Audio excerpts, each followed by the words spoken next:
বিরতির আগে যেমনটা আপনাদেরকে জানাচ্ছিলাম, কলকাতা পৌরসভার নতুন মেয়র নির্বাচন নিয়ে সময় বেঁধে দিল এবার রাজ্য সরকার। পৌর দপ্তরের নির্দেশ, 3 দিনের মধ্যে নতুন মেয়রের নাম জানাতে হবে, তা না হলে বোর্ড ভেঙে দেওয়ার মতো কড়া পদক্ষেপও নেওয়া হতে পারে। এরপর কি পরিস্থিতি হবে, কে হতে পারেন সম্ভাব্য মেয়রের নাম উঠে আসছে কার, এই নিয়ে একাধিক জল্পনা চলছে। এর পরবর্তী পদক্ষেপ বা কি হতে পারে জানবো এই বিষয়ে নিউজরুম থেকে রয়েছেন প্রতিনিধি দেবাশিস সেনগুপ্ত। দেবাশিস দা, দেখো, প্রথমেই জানিয়ে রাখি যে এই মুহূর্তে কলকাতা পৌরসভা অর্থাৎ কলকাতাবাসীদের যাদের পরিষেবা দেওয়ার কথা সেই পৌরসভায় অচল অবস্থা রয়েছে। গত 5 তারিখে কলকাতার মহানাগরিক যেন ফিরহাদ হাকিম তিনি পদত্যাগ করেছেন। এই মুহূর্তে কলকাতার কোনো মেয়র নেই, অর্থাৎ কিভাবে চলবে, কিভাবে মানুষের কলকাতার বাসী তারা পরিষেবা পাবে এই নিয়ে কিন্তু উদ্বিগ্ন রাজ্য দেবাশিস, এই সরকার। জায়গাতে আরেকটি প্রশ্ন জিজ্ঞেস করছি। বিভিন্ন জায়গাতে আমরা দেখছি যে মেয়ররা কিন্তু পদত্যাগ করছেন, বিধাননগরও, সেক্ষেত্রেও কি ব্যবস্থা নেওয়া হবে? দুটো বিষয় যদি জানেন।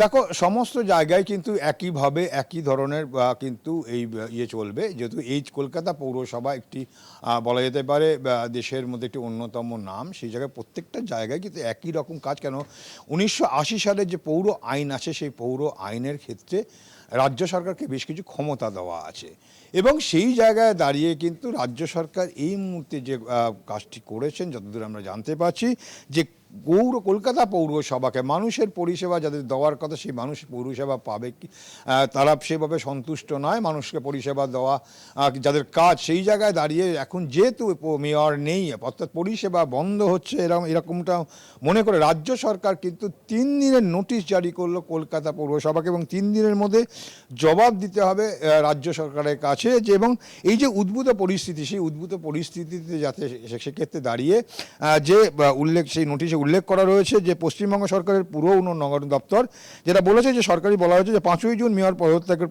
থেকে ইস্তফা দেওয়ার পরে পুরসভার স্বাভাবিক কাজকর্ম হচ্ছে না, এবং সেই নাগরিক পরিষেবা প্রদানে অচল অবস্থা তৈরি হয়েছে। এর ফলে সংবিধানের যে 180 অনুযায়ী পৌরসভার উপর যে দায়িত্ব রয়েছে সেই দায়িত্ব পালনের জন্য রাজ্য সরকারকে কিছু ক্ষমতা দিয়েছে। এই নোটিশে উল্লেখ করা হয়েছে যে কলকাতা পৌরসভার আইনের 1980 117(1) ধারা অনুযায়ী রাজ্য সরকার ক্ষমতা দেওয়া হয়েছে যে যদি কোনো পৌরসভাকে তার দায়িত্ব পালনে অক্ষমতা দেখায় বা ধারাবাহিকভাবে কর্মগাফিলতি অথবা তাদের ক্ষমতা প্রয়োগ করতে না পারে, এবং সেই জায়গায় মানুষ যদি পরিষেবা থেকে ব্যর্থ হয়, তাহলে সেই পৌরসভাকে রাজ্য সরকার কিন্তু সেক্ষেত্রে ভেঙে দিতে পারে। কিন্তু তবে অবশ্যই তার আগে তাদেরকে একটি সময় তাদেরকে চিঠি দিতে হবে, নোটিশ দিয়ে জানাতে হবে যে তাদের কোনো বিকল্প কোনো ব্যবস্থা আছে কি না, এবং সেই সংস্থাটাকে সুযোগ দিতে হবে, তাদের বক্তব্য রাখার জন্য সেই সংস্থাকে সুযোগ দিতে হবে।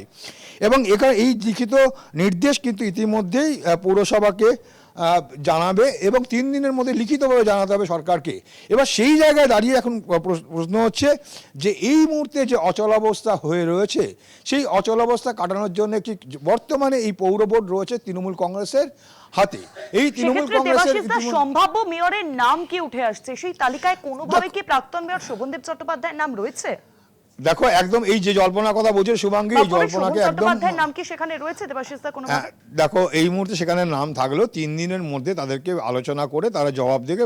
তারা একদিকে যেমন সেখানকার দল যারা জয়ী দল এই মুহূর্তে বোর্ডে রয়েছে তৃণমূল কংগ্রেস, তারা যেমন কমিশনারকে যাবে, কমিশনার কিন্তু আবার চিঠি দেবে রাজ্য সরকারের কাছে যে কী অবস্থা তৈরি হয়েছে। সেই জায়গায় দাঁড়িয়ে এক্ষেত্রে যে কথা তুমি বলছিলে শোভন চট্টোপাধ্যায়, অর্থাৎ শোভন চট্টোপাধ্যায়ের নাম কিন্তু উঠে আসছে। কারণটাই কেন, তিনি এর আগে মেয়র পদ সামলেছিলেন, মেয়র পদ থেকে তিনি পদত্যাগ করেছেন। তারপরেই ফিরহাদ হাকিমকে কিন্তু একদম নতুন করে বিল তৈরি করে সেখান থেকে যে একজন প্রতিনিধি না থাকলেও তিনি যদি কাউন্সিলর না থাকেন, বা তিনি যদি সেখানে যদি মন্ত্রী হয়ে থাকেন, বা তিনি যদি এমএলএ হয়ে থাকেন, তাহলে তিনি মেয়র হতে পারবেন। তিনি মেয়রের যদি কাউন্সিলর না হন তিনি মেয়র হতে পারবেন, সে একটা বিল তৈরি হয়। সেই বিল করার পরে কিন্তু সেখানে ফিরহাদ হাকিমকে কিন্তু মেয়র করা হয়। সেই পরিস্থিতি হয়েছিল যখন শোভন চট্টোপাধ্যায় যখন তিনি মেয়র পদ থেকে ছেড়ে দিয়েছিল। আর এই জায়গায় মেয়রের নাম হিসাবে শোভন চট্টোপাধ্যায়ের নাম উঠে আসছে এই কারণে যে এই মুহূর্তে যা রাজ্য সরকার পরিবর্তন হওয়ার পরে যে ডামাডোল পরিস্থিতি তৈরি হয়েছে, কর্পোরেশনের যে প্রতিদিনের যে কাজকর্ম যে অভিজ্ঞতা সারা করতে হয়, যার অভিজ্ঞতা রয়েছে কিন্তু বলা যেতে পারে একমাত্র শোভন চট্টোপাধ্যায়। আর শোভন চট্টোপাধ্যায়ের নামটা আরও বেশি করে উঠে আসছে। তার কারণ হচ্ছে যে বেশ কিছুদিন ধরেই দেখা যাচ্ছে একদম তৃণমূল কংগ্রেসের অন্দরে অর্থাৎ একদিকে যেমন মমতা বন্দ্যোপাধ্যায়ের পাশে দেখা যাচ্ছে, যে কোনো বিপদে আপদে মমতা বন্দ্যোপাধ্যায়ের পাশে ছুটে আসছেন শোভন চট্টোপাধ্যায়, পাশাপাশি অভিষেক বন্দ্যোপাধ্যায়কে নিয়ে হাসপাতালে যখন যাচ্ছিল সেই পরিস্থিতিতে শোভন চট্টোপাধ্যায়কে দেখা যাচ্ছে, অর্থাৎ যিনি দীর্ঘদিন ধরে তৃণমূল কংগ্রেসের সঙ্গে ছিলেন না, সম্পর্ক ছিল না, তাকে হঠাৎ করে বেশ কিছুদিন হলেই অন্তত সপ্তাহ দুয়েক ধরে তাকে কিন্তু দেখা যাচ্ছে একদম ক্রমাগত বেশ কিছু বৈঠকে তাকে দেখা গিয়েছে, মমতা বন্দ্যোপাধ্যায় বাড়ি থেকে তাকে বেরোতে দেখা গেছে।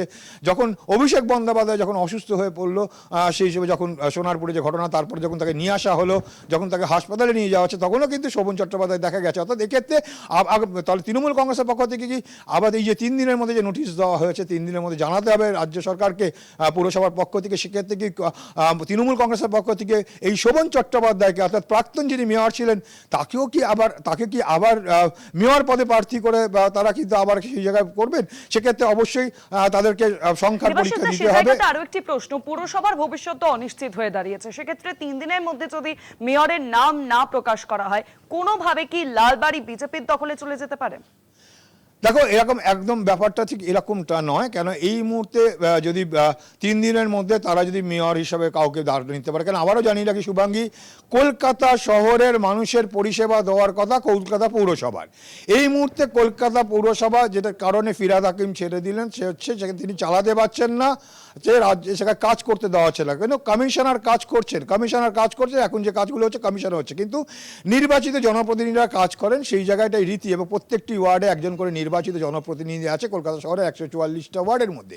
সেক্ষেত্রে বেশিরভাগ কিন্তু যারা কাউন্সিলর রয়েছে তারা তৃণমূল কংগ্রেসের রয়েছে, বিজেপির কয়েকজন রয়েছে, বামেদের 2জন কাউন্সিলর রয়েছে, কংগ্রেসের ছিল কিন্তু সেটা এই মুহূর্তে আর নেই, তিনি বিজেপিতে যোগ দিয়েছে।